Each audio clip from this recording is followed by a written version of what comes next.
Okay, today I am in the studio and I'm going to make a pendant for a gal that I work with. It was her birthday just this last week and she really enjoys turquoise, and so I would like to make a pendant for her. I'm going to be using Sorrento turquoise, and actually here I'll show you. This is the piece I'll be using today. Has some beautiful pyrite inclusions. It's a nice thick cab. Sorrento turquoise really has been coming out with some gem quality turquoise out of their mine. And so I have actually fallen in love with the turquoise that I've been cabbing from the Sorrento mine. Here's a few others that have some variant colors and some more of the pyrite. And another that has, I think it's a quartz inclusion in the center for this one. And they even have some that are with a webbed, kind of a webbed matrix. So they have some beautiful turquoise. And I'll be using for the back. I'm not too thrilled about using this, but this is that piece that I showed in a different video. This piece had the footing, silver weight footing on it. It is a bowl. I'm using this as the back for the turquoise piece, and I'll show you here how I use this as a back. Let's get you all set up over here next to the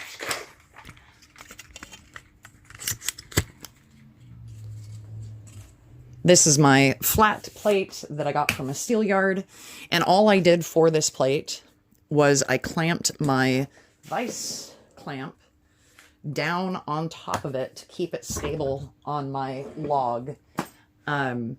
This was an awesome purchase and works much better than the back of these vice clamps have these backs here. Well, look, you can tell someone hammered on that so much that they went right through it. Not me, but you know, yes, it was me. But anyway, all right, so for using the back for this piece,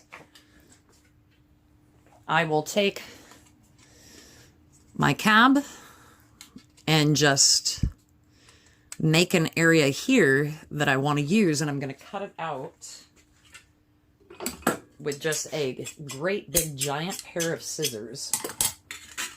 And I will mark the area or the space that I want to cut out.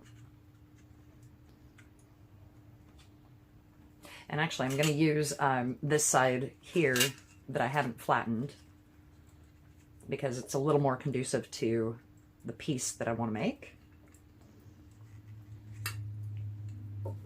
And I want a little more like silver than what I know I'm going to use, because who knows? I might decorate it pretty widely, have some decorations on it that spread out a little bit, and I want the back to cover all of those. This piece will go back in my pile to use, and you can tell it is not flat. What I'm going to do is anneal this piece first before I do anything else.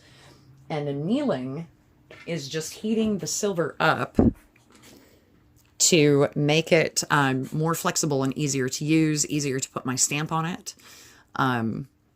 Here, I'll show you. Come over here, and over here is where I use my torch. And so I will put this piece here. This is just a screened mesh. This screened mesh has two pieces of kiln shelving, fire bricks. You can use just fire bricks on either side where the mesh just sits on top so that the heat can go transfer all the way through. And above me, I have these awesome fans that I picked up at a salvage center. They both work fantastic. These are ventilation fans. This one came directly out of a kitchen, so this is more of like an industrial kitchen ventilation fan. This one came out of a standard kitchen, and I put a duct, flexible ducting on it to draw it down closer to where I'm heating things up so that it picks up 99% of the junk when I'm heating sterling silver. And this is all on the same ducting vent that leads directly outside. When I turn these fans on, it will get a little rackety in here, loud.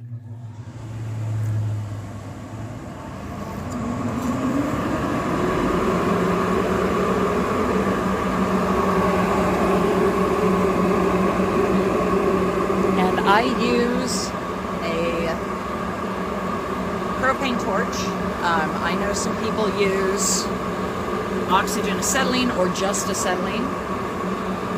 I've been using this torch for years upon years. I absolutely love the way it works, except when I can't find a lighter to start it. Ooh, I just found one. This is an older torch unit. I bought this off of eBay. The other torch units that I use my grandfather's.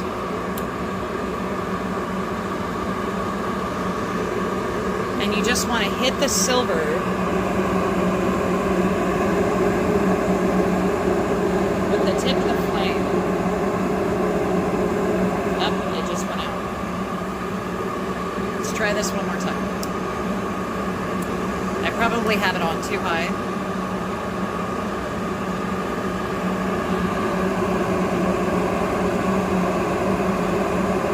You can see how it's changing the color of the silver. Right when it turns red, right there. I'm going to pick this up, dip it in water,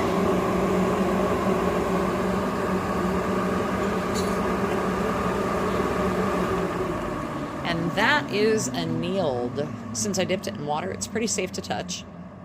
But what that does is that takes the chemical components of the silver. Just imagine it has all these, you know, mushed together chemical components, and it spreads them out. And so this is now very easy to bend and flexible. So I'll take it back over here to my bench.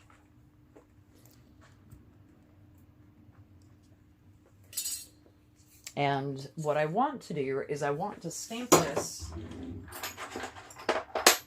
with the stamp that I had custom made for my name and initials and the sterling silver stamp. So I'm going to do that first without trying to flatten out this silver, because all it really has is a small little wrinkle in it. So I'm not going to worry about making it completely flat and beautiful right now. Okay. You want to try to get your stamps with one whack. If you aren't able to get it with one whack, it's always kind of a pain to try to meet the stamp back up where it's been sitting so that it doesn't look like it's been stamped twice. And I hope I have this stamp on the right way. I didn't get my glasses earlier.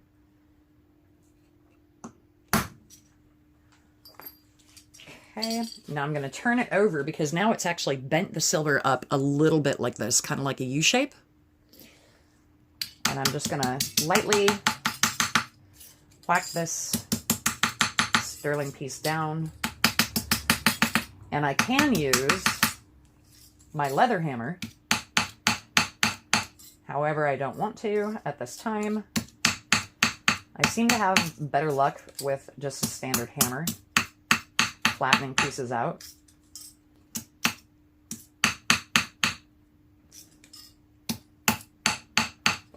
Ideally, I would be using something thicker than this for the back. But now we've got a pretty flat, pretty straight piece of silver backing. Now, I'm going to bring the stone, the cab, over to my space over here. I'm going to get you guys set up just a little bit better. And I'm going to choose a bezel wire to use for this cab. I'm going to lay that flat piece there. There are two different heights of bezel wire. And actually, there's multiple heights of bezel wire. Let's take that back. But the bezel wire that I'm working with, there are two different heights for it. And I'm using serrated, what's called serrated bezel wire. So it's got little teeth on the top, and it's flat on the bottom. And then there's a height that's a little bit thicker like this. And in order to use the right stuff, what I want to do is take my stone, take the bezel wire, and check to see what the height of the stone versus the bezel wire is. And do you see how this stone kind of dips in the front, how it narrows down in the front? When I use this height of bezel wire, it's going to hide this front portion, and it will probably collapse and fold over quite a little ways onto the stone if I use this tall of bezel wire. So if I use this bezel wire, however, it won't really hide that front portion. So when you wrap bezel wire on a stone, you want to start out where there is a flat, long surface. You do not want to make your bezel wire meet on a corner or on any of the more rounder edges.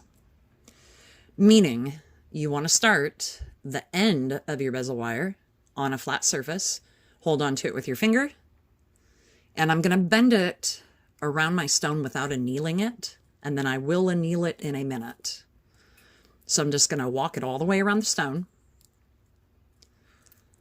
like that, and then I will cut and give myself a little bit more bezel wire than what I actually need. So far, all I have is something like this. It doesn't look that great, but it will here in a minute. Now what I'm going to do is anneal my bezel wire. So I've got my torch running again. And with this thin of bezel wire, you've got to be careful that you're not melting it. So you start, the hottest point of your torch is right here at the edge of the tip, right there. That's the hottest point. So you want to aim that hottest point and walk around the silver and like you're coating it evenly. And do you see where it turned red? I'm not too sure if you can see that, where it turns red. Right at that point, you want to stop. I'm going to grab the bezel wire, dunk it in water, and now the bezel wire is annealed. I'm going to bring my stone up and walk the bezel wire over my stone a little bit tighter than what it was before.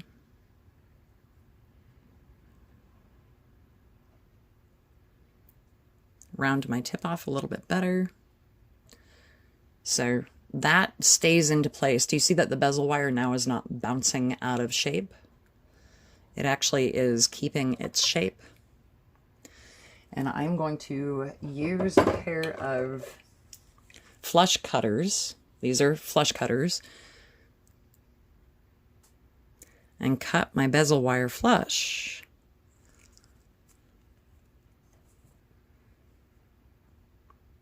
And then always keep the leftovers. You can always melt the leftovers and use it for something else. I'll show you what to do with that later. I kind of bend it back into shape, just knowing, like, I know that these two pieces have to meet like that. I'm going to check my stone on the bezel wire one more time to make sure that this wraps around my stone correctly and that I don't need to cut anything else off.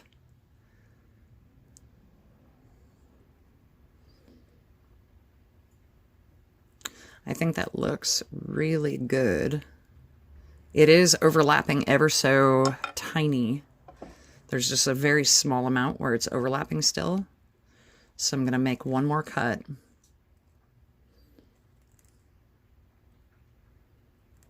And you can tell, especially like with the serrated silver pieces, silver bezel wire, you can cut by a tooth.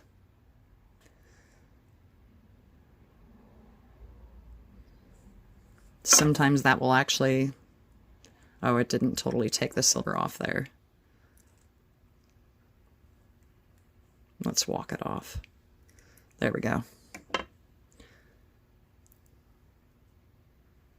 Okay. So that is the bezel wire that I'm using.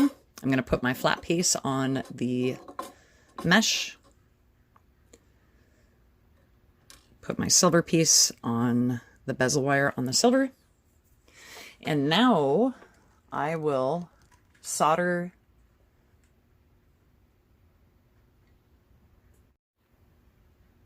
the bezel wire onto my back. This is my silver solder here. And so I am going to turn on my fan again.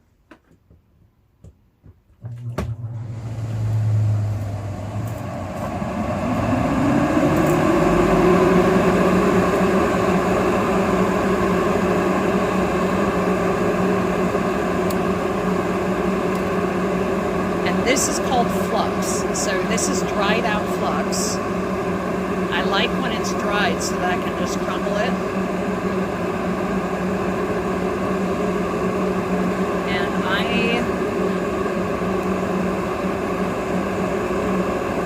heat my silver solder and put it on a stick.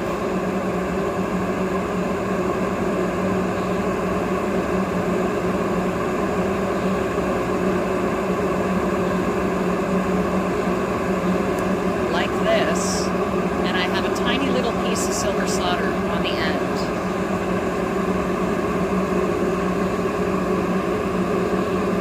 I'm going to heat the piece evenly and walk all the way around it. Again, remember, the tip of the flame, the blue flame, is the hottest point. Once the flux starts to turn clear, I know that I can start adding my solder.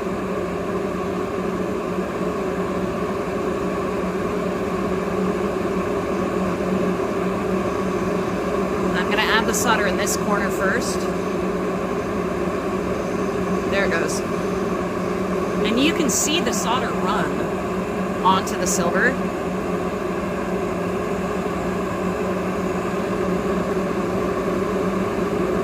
Now I'm going to add it over here.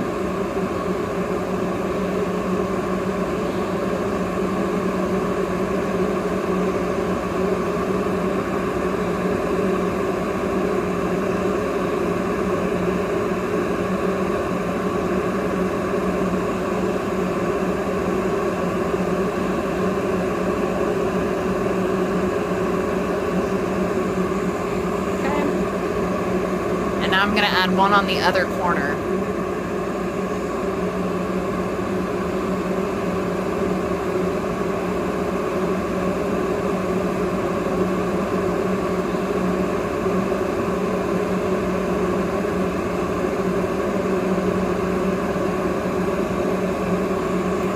I don't know why this thing...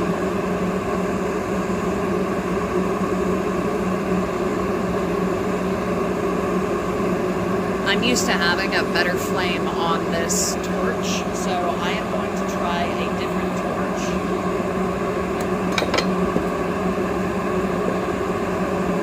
This is Grandpa's old trusty torch. This is the one I started out with. Has a much better flame.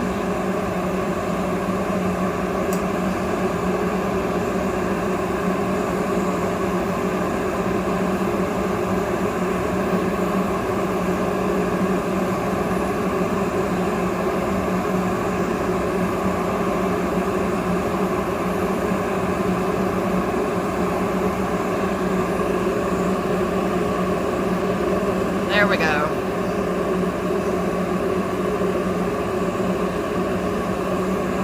And I'm going to add one more piece of solder in the corner.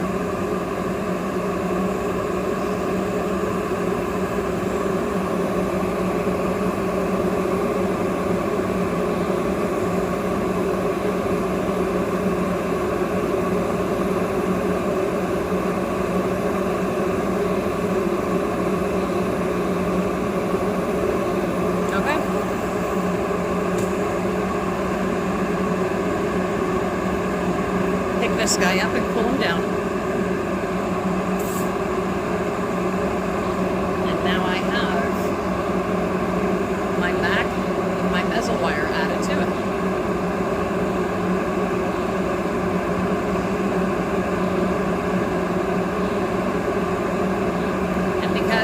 this backing is so thin, I want to always make sure that I'm not warping it when I'm heating it. So it seems pretty straight right now.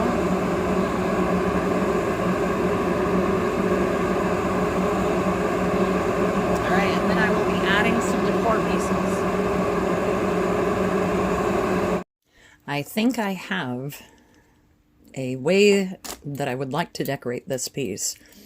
So this is 10 gauge half round wire. Sorry. 10 gauge half round wire. And I would like to, and it's half round, meaning it's round up and then flat on the back. So I would like to have the half round wire go all the way around, and at some point over here have a couple of balls, decorative balls, to solder on. But what I need to do is to anneal this wire first, because moving this wire in the shape that I want to is going to be pretty tough. So we will anneal the wire first. I'm going to move you guys up a little bit.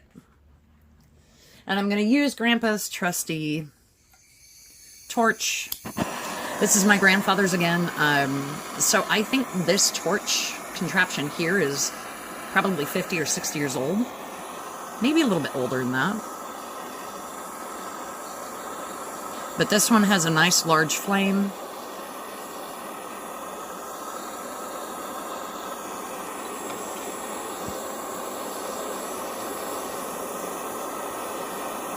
And remember, I'm looking to get the sterling kind of a red in color. And as soon as it becomes red, I'm going to move down to the next inch. I don't know why the flame is not. There it is. Woohoo! So you can see it kind of takes this rainbow effect. And it'll start to bend or flex on you just a little bit. And I know that I need at least, I'm assuming, 3 or 4 inches of this to wrap all the way around. And now I'm just annealing it one more time, because I already got it red. And there's no harm in heating the sterling twice. Annealing it, like I said, all it does is breaks the molecules apart in the sterling. And so I'm going to pick this up, take it to my water bowl, cool it off, and then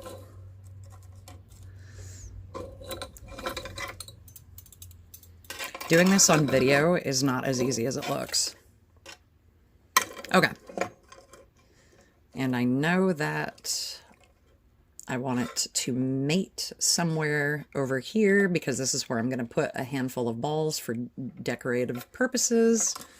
So I'm going to grab this little set of pliers here, and I want to keep the flat side on the flat side. So I want to keep the flat side down. And I'm going to slowly turn this and check it with my piece. So I've got a good part of it done. And sometimes if it starts to curl on you, you can just flatten it back down again.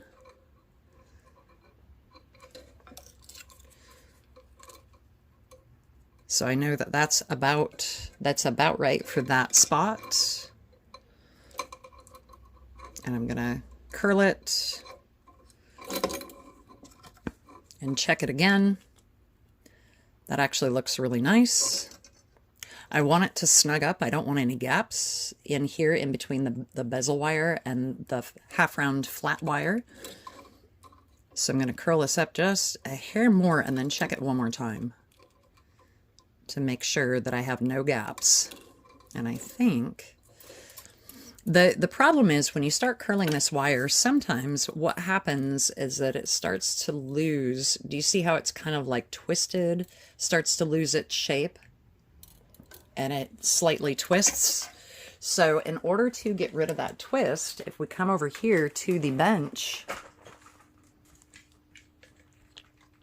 And on the bench, I'm going to use my trusty leather hammer. Now, the reason why I'm using a leather hammer, so when you anneal sterling silver and you use, let's say you are going to use steel on steel hammer, what this does is this actually compresses those molecules back into the sterling, and the sterling becomes unannealed. But with a leather hammer, the sterling stays annealed and flexible. So I was able to get out that twist, and it is pretty tough to show, you know, but now you can tell though that the flat portion of the silver is still on the bottom and it's no longer kind of twisted out of shape. So we'll bring it back here to the bench and I will check it one more time before I keep curling.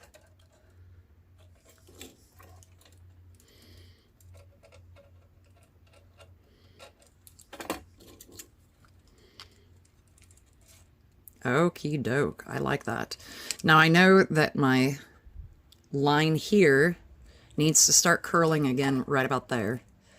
So I'm going to take my tool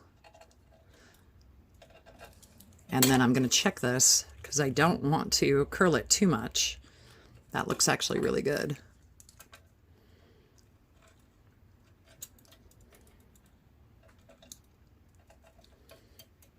It's starting to bend on me. And I'm using, oh yeah, see I curled it a little too much. Now it actually doesn't want to go around it. So I've got to flatten it out somewhere around here. Right about there. And I know that I need to start curling from this point. You kind of get a feel for this silver. The more that you do this, the more that you turn half round wire. And so that looks actually really good. And I know I need to curl it on this side. Okay. And I need to curl it on this side. You get a feel for where you need to put your pliers when you're curling the half round wire. All right, that looks good, but I know that I've got a slight gap right here in between the bezel wire and the silver. And so I think I know where to hold onto the silver next. A little bit more there. There still seems to be a little bit of a gap. I'm going to straighten out my bezel wire because it seems to have arched out just a little bit. I'm going to feed it in slightly so that I can see that gap a little bit better. And I'm going to curl it right about here and walk that out a little straighter. Up, up, up, up, up. Okay, a little too much of a curl. Now I can't get it quite all the way. Oh, nope, there we go.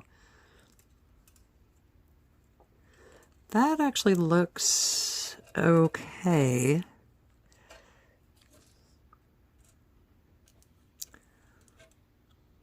All right, so it needs to go a little bit more here. Okay, and then the toughest part is this point right here, how to curl it at that point. And so I know that my point's right about there. And I'm going to hold down even further and curl it. Now this is going to want to twist on you. It's really going to want to twist on you.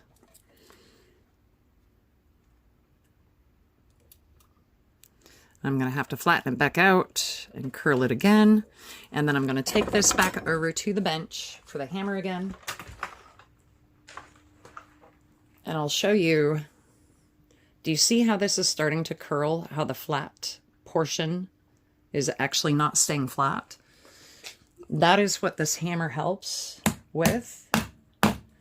It will help keep that flat portion totally flat. It does open up your curl. So it opened this corner up right here, but that's okay. So I'm going to head back over here to the bench. And yes, I do have like this big mega stand. Actually, I should show you what I'm using as a stand. It's quite comical. I'm using a vacuum. Every studio has to have a vacuum. So I now know that I have to bring that curl up ever so slightly. And I want to bend it even more. And I'm going to go back like this and try to fit this piece in here. And I think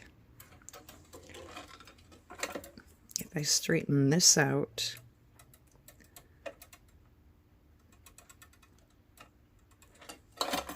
we can see if we have room to fit everything. Oh, we're close. We're so close. Look at that.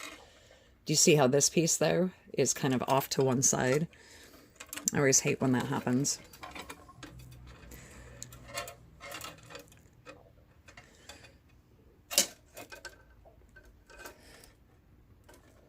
Doing it this way, sometimes it makes marks on the side of the silver. There are always ways to kind of clean the silver off so that those marks aren't there.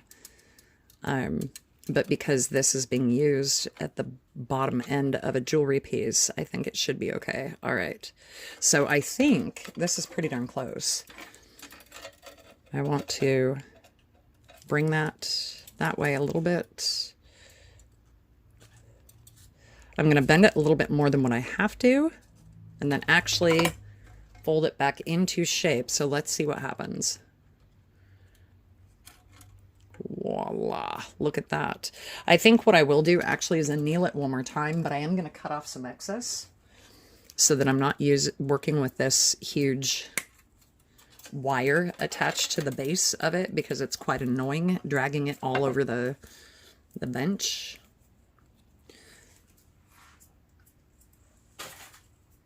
And we will anneal this one more time. And here, let's get you guys a better view of the annealing process.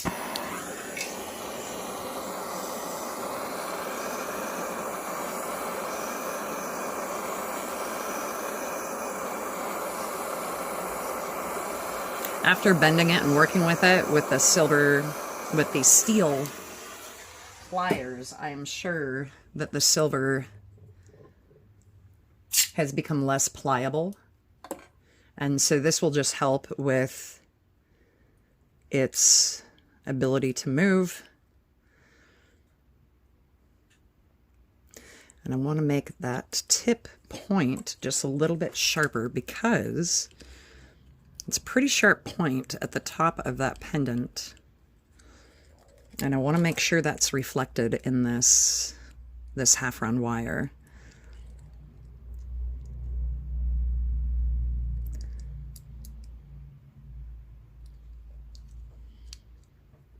Yep.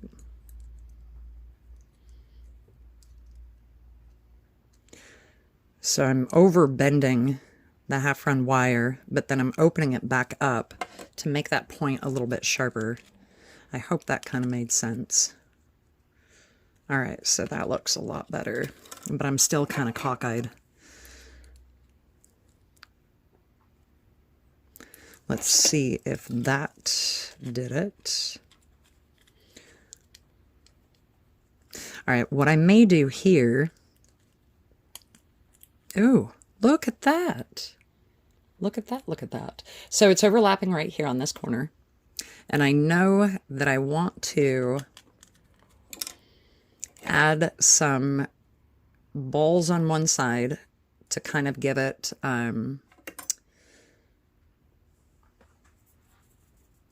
some, you know, a little bit more decoration than just a plain band around the piece. But I am going to cut a little bit more off of the half round wire.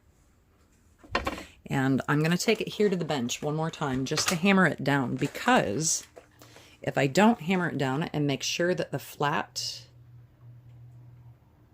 side is actually flat side down, when I go to anneal it or to solder it onto the sterling piece, it may not solder quite correctly because it might be a little warped on the bottom, so I want to make sure it sits nicely on the bottom of the piece.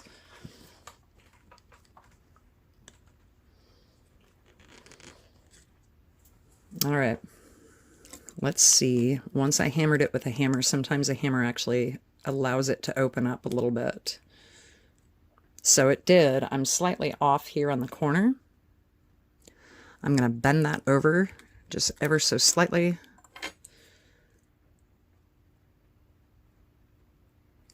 There we go. And let's see where we're at. It should fit snug around your piece. You should have to kind of open it slightly to fit around the bezel wire. I want a little bit more of an open space there. And what I mean by sterling balls are these guys. So these are, for lack of a better word, shot. So this is all scrap sterling here that I have heated up and made into little half-round balls, little beads. They're solid half-round beads. And when you heat sterling on a kiln shelf or on a, I think you can also do it with fire bricks, the silver will ball up and you can kind of slice into the silver and make your own little decorative balls. And then with those decorative balls, you can actually make your own shot. Or your own, of course, you can make your own shot. You can make your own these guys. So that's one of them. I think I've got a whole nother bag of those things, though. Or should.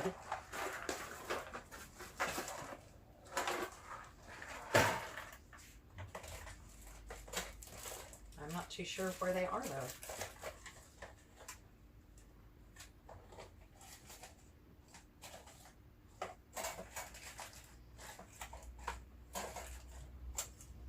Interesting.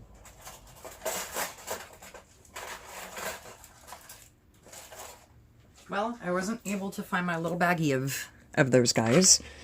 But let's just use, I want to just use like the plain Jane guys. This guy's kind of cool. This guy right here. Little flower. He's kind of neat. I don't know though if that would stick off to the side a little too far if I were to stick it right about there. But what if I were to use him and get two little half-rounders that would kind of, you know, so that it would be wide and then step down.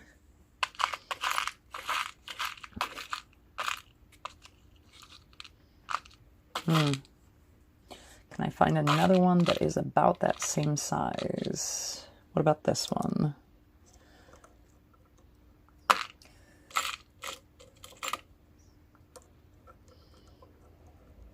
Yep, those two are about the same size, and this little booger right in the center. So if I did something like that, right there in the center, right there off to the side, that actually might look really nice. So I'll put those off to the side. I'm going to lift this guy, and I will cut a little more silver off on this side.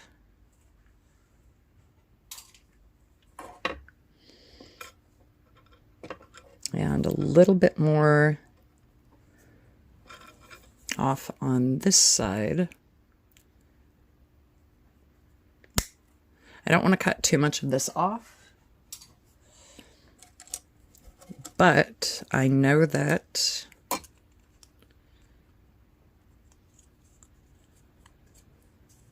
I'll put that back on. So this is the center flower. Ooh, these balls are quite a bit bigger.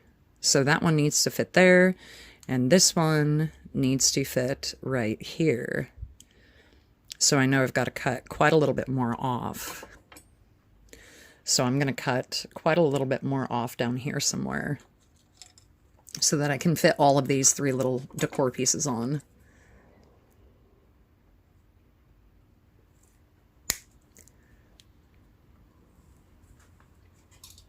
all the scrap that you cut off, hold on to that, and I will make some videos to show you how to make your own little flower pieces and your own half-round balls.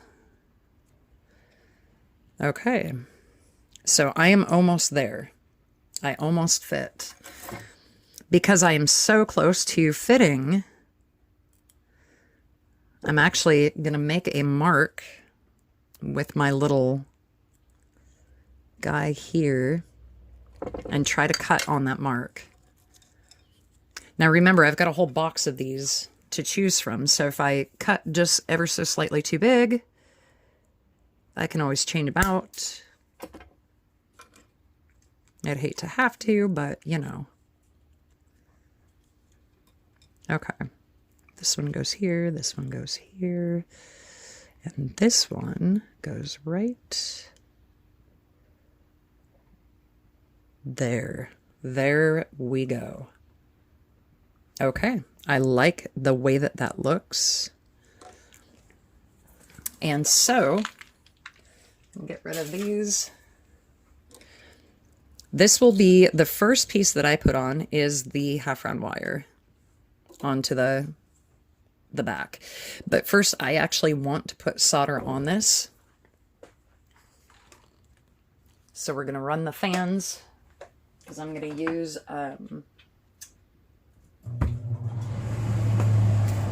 and this is what the flux is that I'm using. It's called Handy Flux. And it normally comes in kind of this sticky, pasty material. If you let it sit out and dry, that's what I used at the very beginning. I'm going to use some of the pasty material now.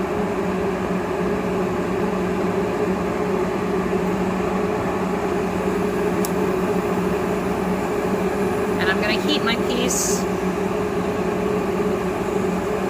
first and put flux on it.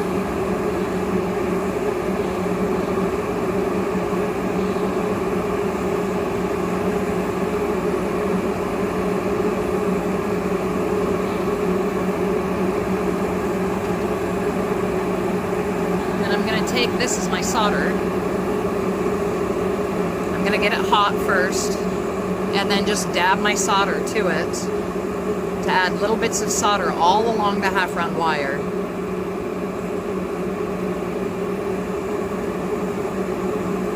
Okay.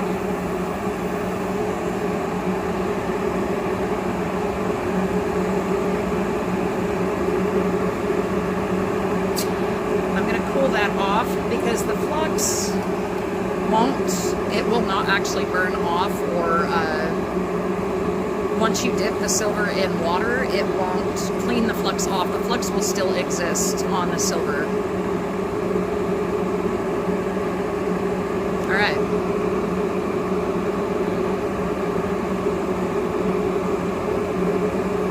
Okay. So now I will heat the entire piece so that it will be soldered together. And I'm going to, I still have a little bit of flux existing on this pen.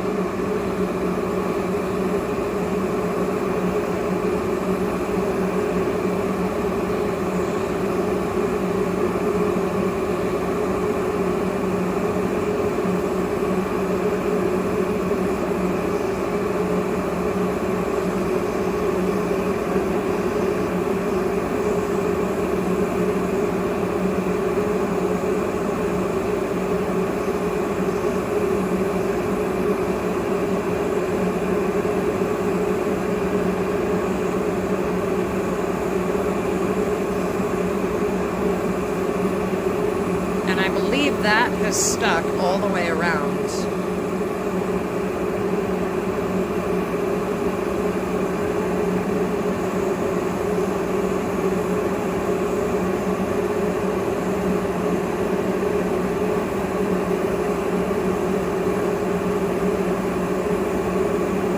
Okay. Now for the balls.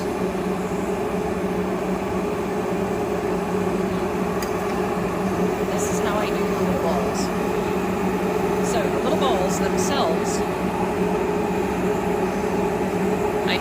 dab, I heat that. I dab that in my flux, and I put flux on the little balls.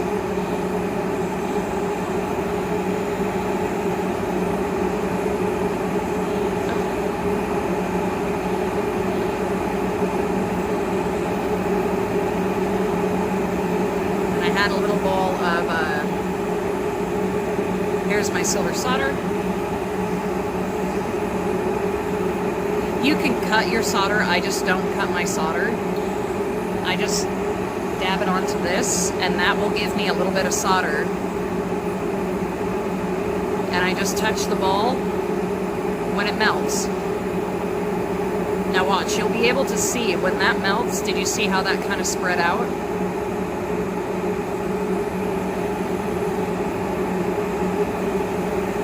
A little bit more flux.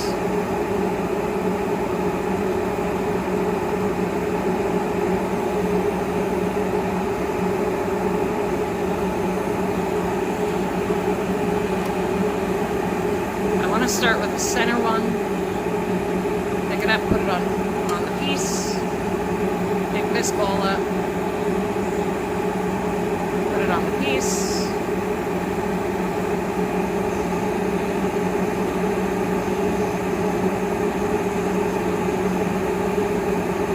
okay, now we will go back to the piece and heat that to make the ball stick.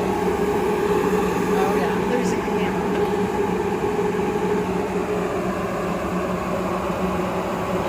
Sorry, you all. I do not have the greatest camera holder. There we are.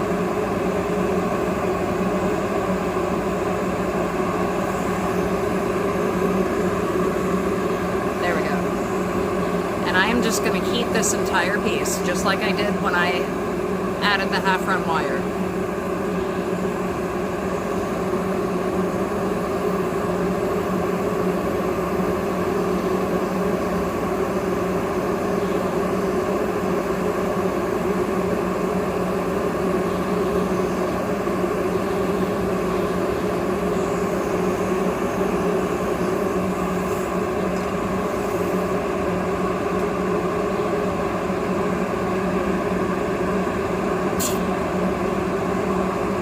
So far, this is what we have.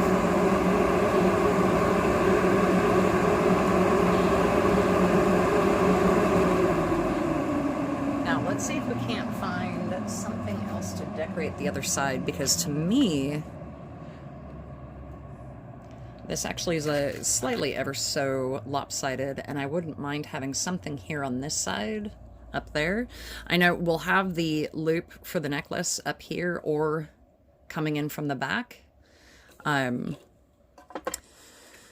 But I have a little feather I could add right about there.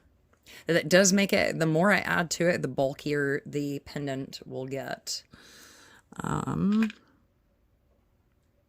else do I have?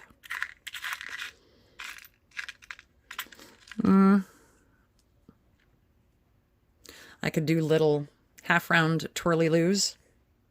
It's a little 14-gauge half-round twirly guys. I could add those to this side, though, and really make it lopsided. That wouldn't look good. I don't think that would look good.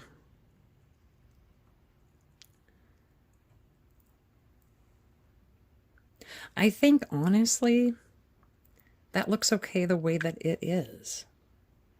So,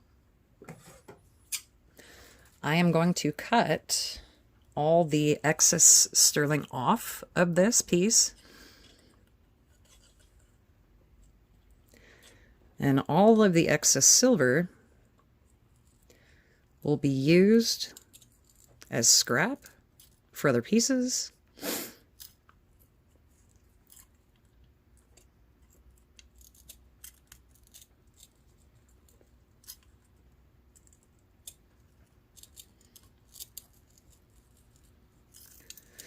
And if you try to cut as closely as you absolutely can to your half-round wire, you won't have a lot of cleanup left over. All right, so this is all of my scrap for today. It's a lot more scrap than what I thought I would have, but that is my piece. And now it is time to hit the Dremel and clean off some of these jagged lines, clean this up a little bit, and then I will add the loop for the necklace. Normally I sand all of my pieces and use my Dremel in my fish tank. That keeps all of the silver dust and debris away from me. However, today, because I'm filming and it is tough to see in the fish tank with the camera, I will use a mask and sand with the Dremel out of the fish tank.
This is one of more of the abrasive sanding discs. The black is a finer sanding disc. Get that little screw head out of there. And the blue is a really fine sanding disc, so I want to use the black next. That is not the right black. Let's see if we have the right black. Yes. I have it in one of these little guys, so I'm going to use up one of these little guys. Oh, wrong way.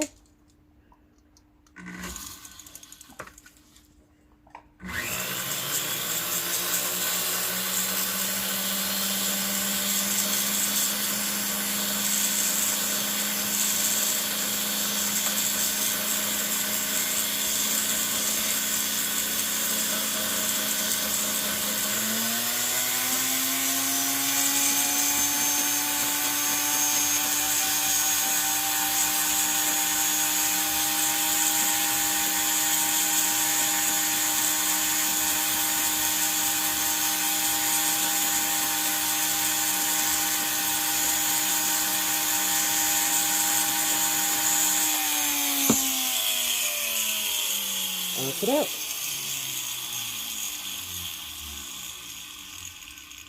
The goal is to not have any of the backing show outside of the half round wire. And I think that looks okay.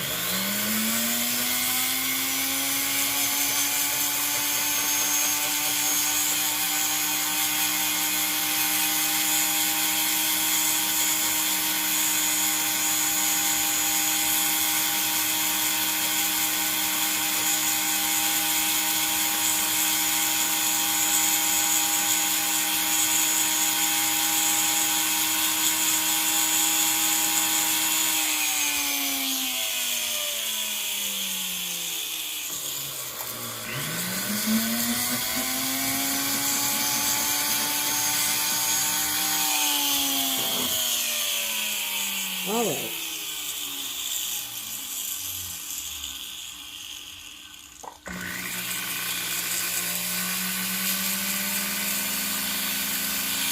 That looks good. Okay, there we go. Much better. And if you see all the dust that left behind. That is why I use a fish tank. And that fish tank really does help hold a lot of the silver debris. So now I will go back to the soldering table and add my loop for the necklace. Okay, back to the soldering table, I guess. I will be using 10 gauge half round wire to make a loop for this, for the necklace, for the hoop. And so it will loop around. I want to use 2 of these. This is not 10 gauge, I think this is 12 gauge. 12 gauge half round wire. And the easiest way to do this is to cut your piece first. And so I know that my loop, I want to leave about a 1/2 inch to solder onto the back of the piece. And my loop will be about another 10 millimeters or so. And then beyond that, so I know I need at least, this should give me enough. This is about 1.5 inches.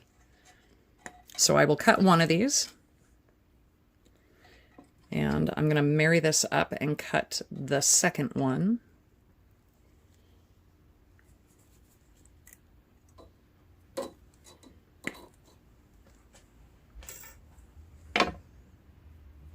And I'm going to lay these down on this kiln shelf. And I'm a potter as well as a jeweler, and so you might have to lay them down on fire brick, lay them down on whatever it is that you are using. I'm going to put some flux right on the top here and use the solder and marry these 2 half round pieces together. I'm going to run my fan though, so that the flux is sucked up out of the studio, and I'm going to use Grandpa's trusty doodad here.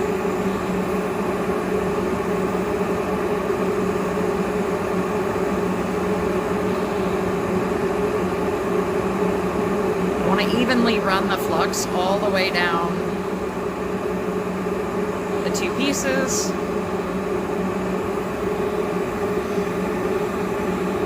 Grab my solder stick, heat this up a little bit more, and just put a dab of solder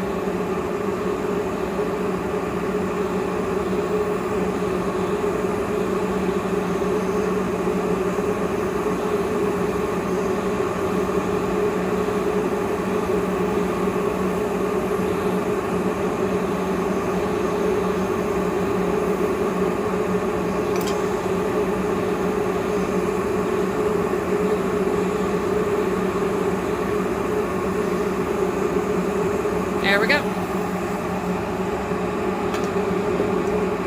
I'll cool it down in the flux tends to make things stick. Now this half round is pretty much annealed. I'll take my round pliers and turn the loop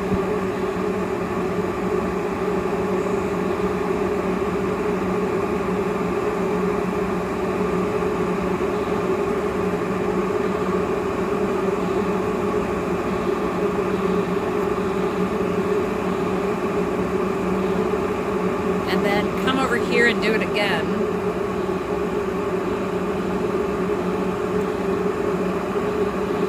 Now I want to make sure that this pendant can fit a variety of different chains sizes.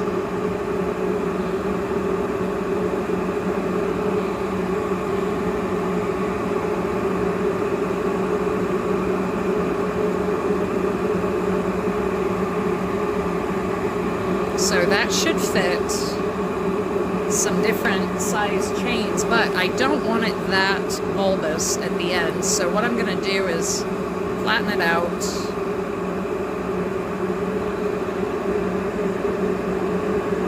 Tighten the loop up.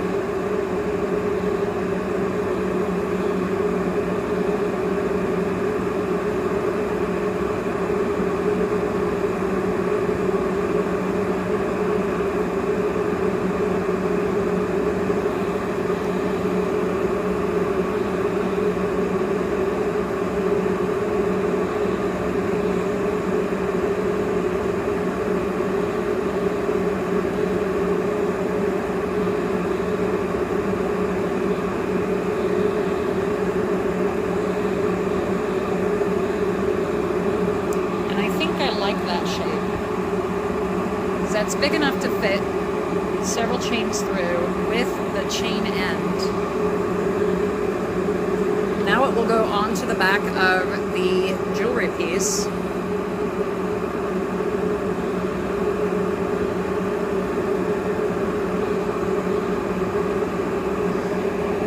And I want to always make sure that when I do this, that I'm right here at the corner.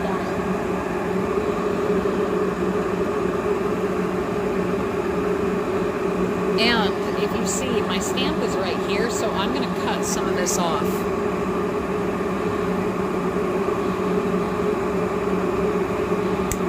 I really don't want to hide my stamp.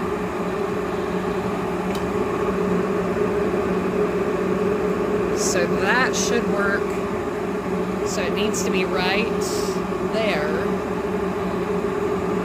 Right there.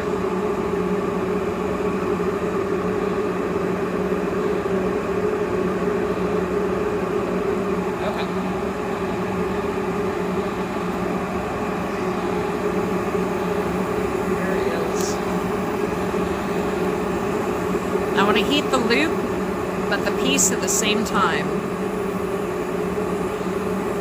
And I'm going to heat my, whatchamacallit doodad.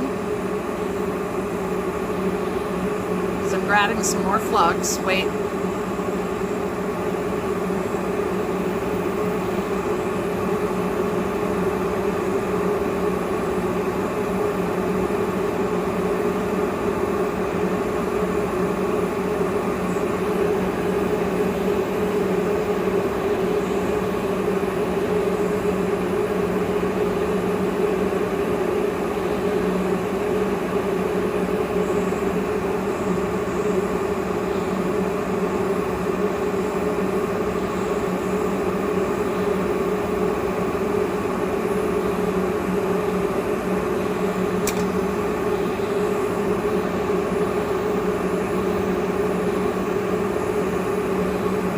I didn't want that to land there.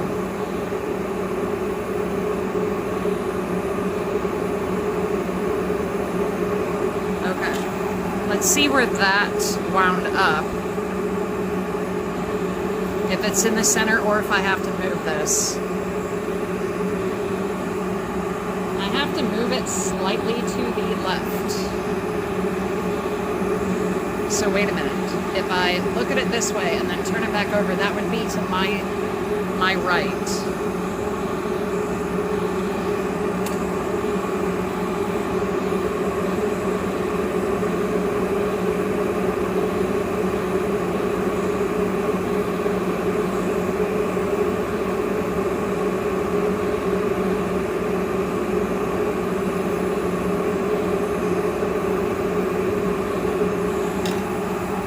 Look at this again.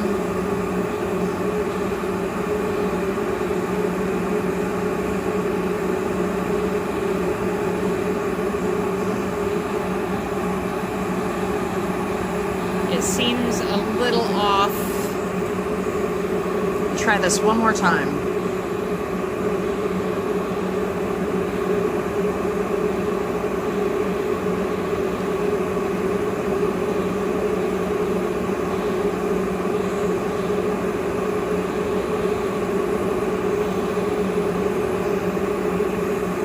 See what that looks like.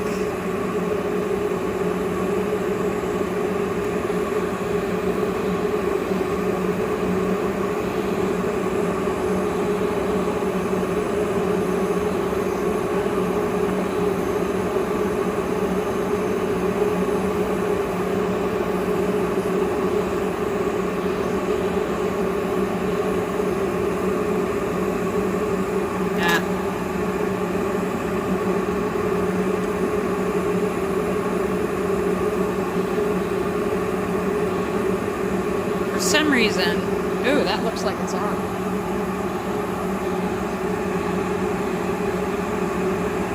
That looks really good. Okay, I'm happy with that.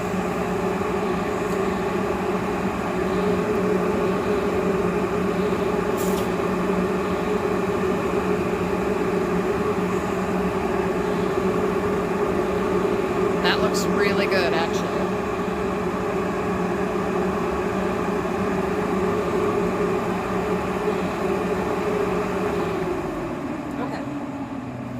Now it is time to pickle, and pickling cleans off all of this gunk from the flux. So all this red stuff here is the flux, and pickling's pretty easy, actually. So let's grab that pickle. This is Pickle. Yeah, I know. I should probably put it in a better bag. So Sparex, number 2, pickling compound. I use my pickling compound in a small mug. I'm not gonna, well, this is the last mug that I used pickling for. I put a little bit of water in this mug, a little bit of the pickling.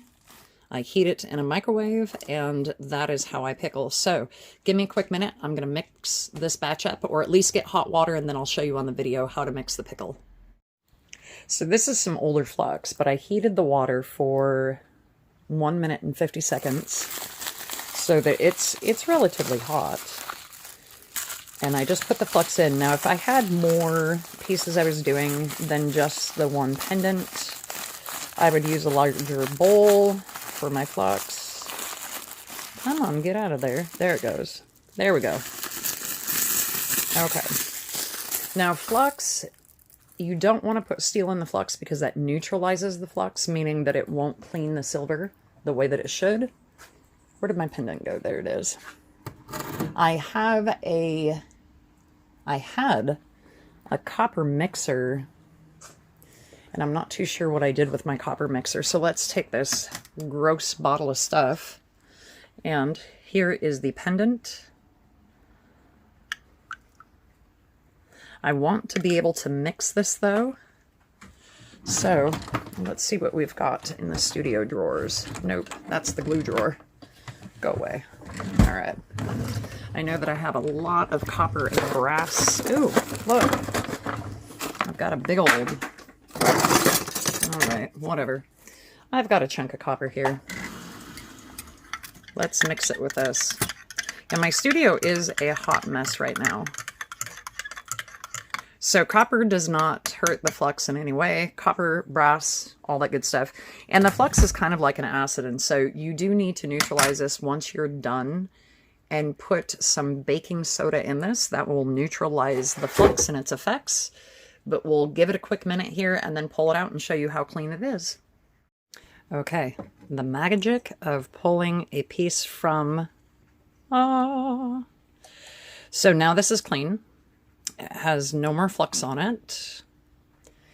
And I will I'm going to soak this in water just for a quick minute, just to get all the stuff off. I would suggest putting your pieces in a bath of, oh gosh, what's it called? Oh my goodness, now I totally forget what it's called, to neutralize the flux off of this stuff. Or to neutralize the stuff that you just used to get the flux off this stuff. I'm really not doing well today with my memory. But now this piece is ready for blackening. And so liver of sulfur is a material that will darken all of the ridges.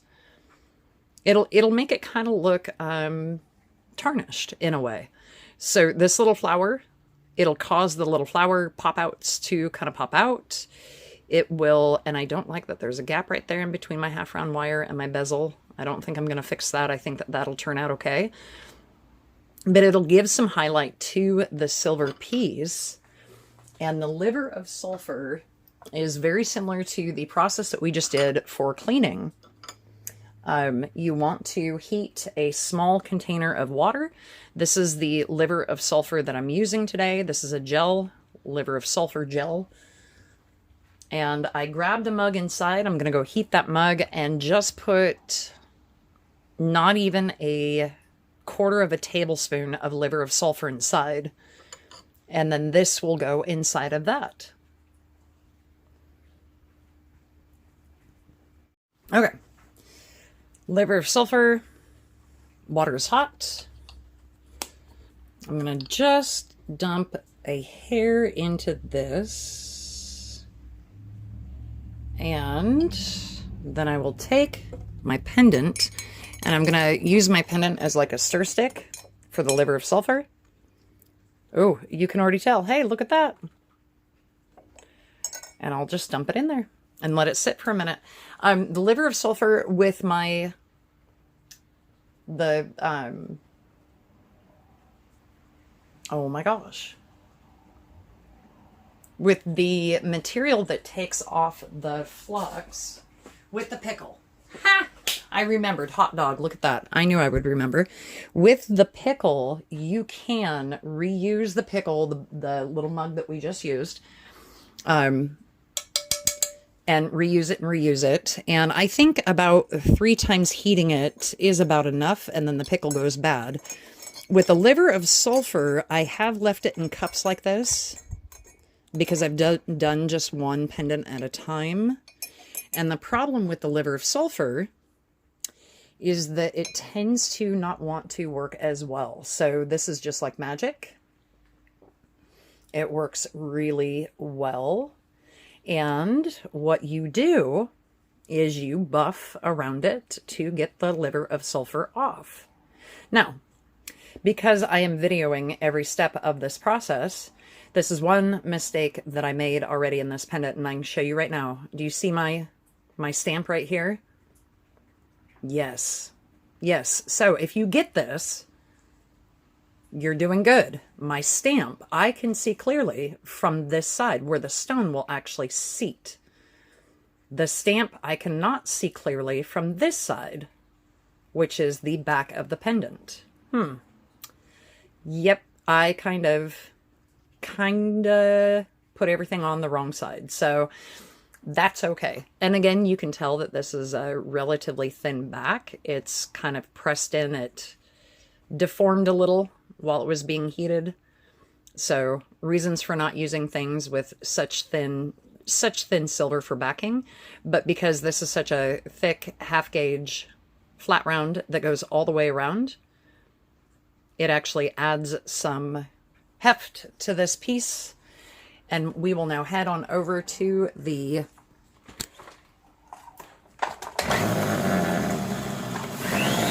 Dremel station.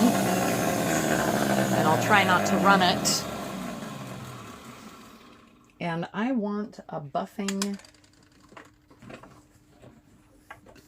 So I'm going to take off my sanding burr.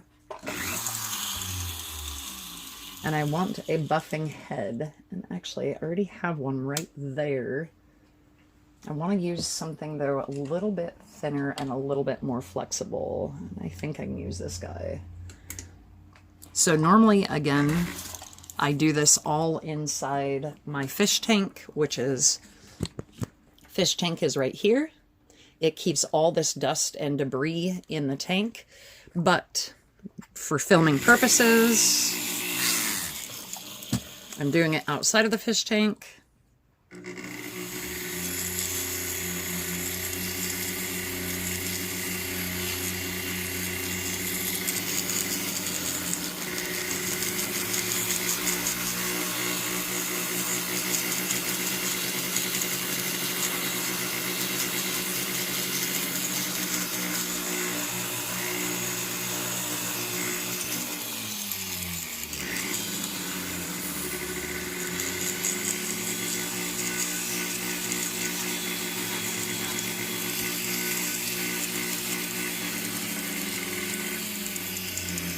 Oh, I'm using Zam to clean off the liver of sulfur. This is Zam.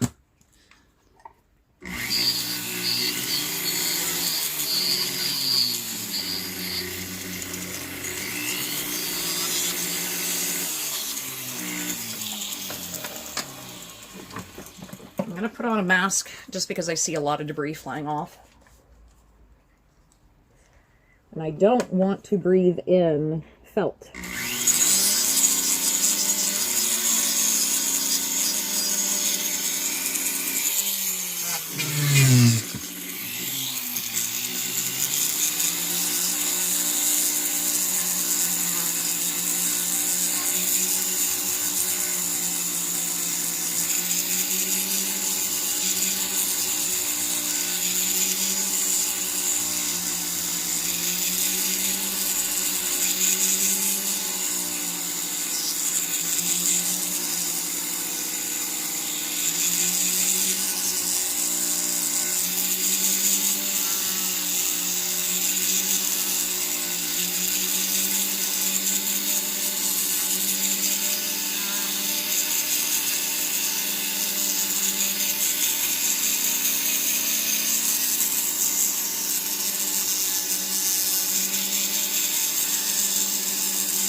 Okie doke. So now I have a clean, relatively clean piece. And let's bring you all back to the other table. And let's set the stone, because that is the last part of this. So the stone, which is right here, and I've got to grab my glasses for this. The stone, right now, because you've buffed all the way around it, you probably pressed in the bezel wire. And I know that that often happens to me, where I have to press out the bezel wire and just run along and press it back out so that the stone will be accepted a little bit easier into the piece. Okay. So let's see if the stone is accepted into the piece.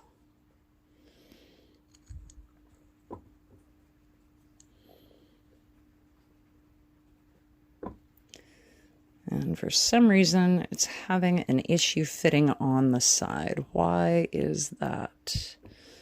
Is it the bezel wire? I don't know. It's on that side. It seems a little tight. So we're going to try it one more time. So this happens from time to time, and I'm actually kind of glad that it did. Where your stone doesn't fit in the piece that you've so beautifully created. And I can tell that it feels kind of stuck here on this corner side. And so I'm going to pull this piece out. It's seating inside the pendant. However, it's not seating very kindly.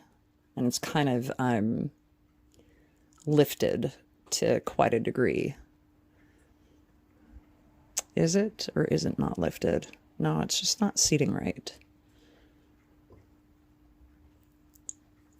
So I know if I go around and grind off just a hair of the edge on these corners where it's super tight, that will help significantly. So I'm going to change the grinder on my Dremel doodad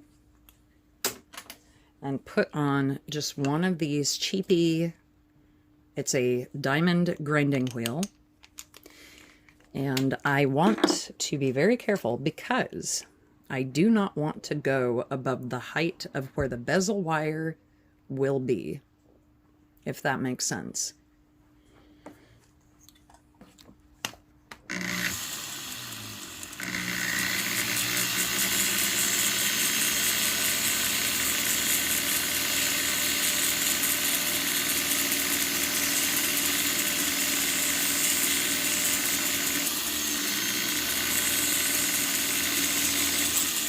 Okay,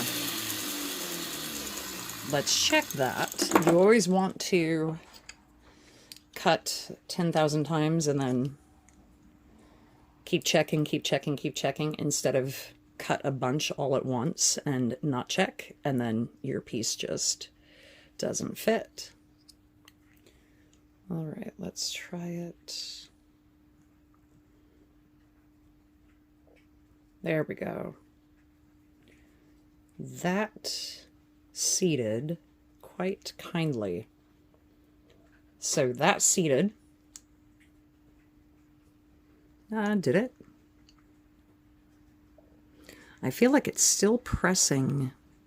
It's still kind of rocking inside of there.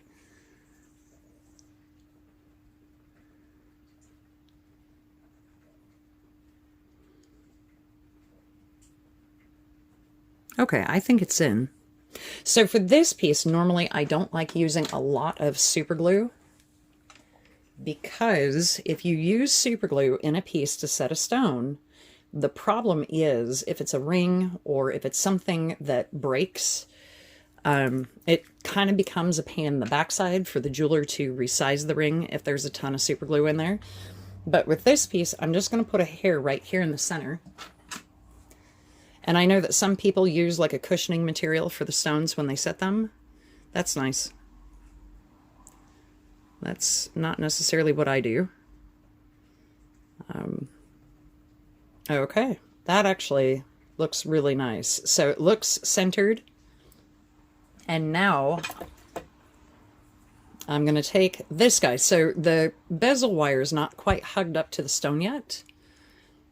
I'm going to use this set of pliers to hug my bezel wire up to my stone so that the bezel wire does its job and holds in the stone, as well as it's super glue, don't you know? But we're going to let them both help the stone, the bezel wire, and the super glue so that it will never fall out. Hopefully. That is the goal.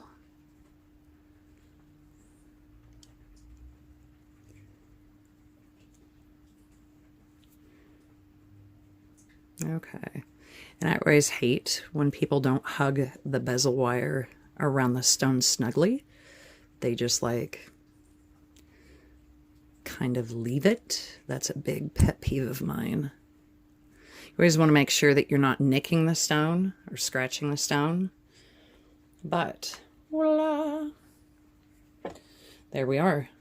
And I will do one more pass with a buffer on this to buff this just one more time with another light felt buffer. Soft felt, not light felt, soft felt.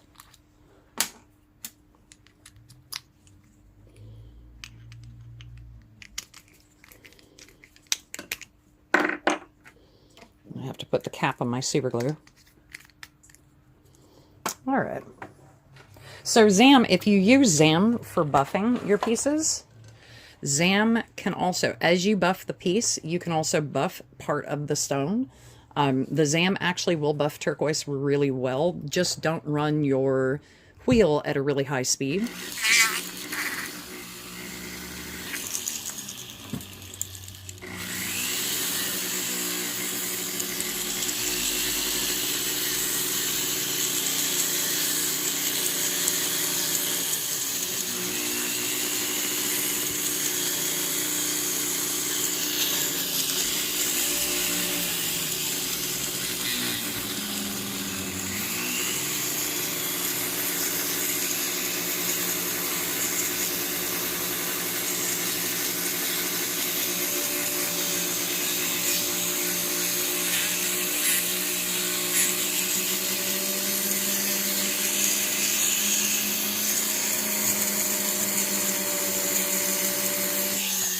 All right.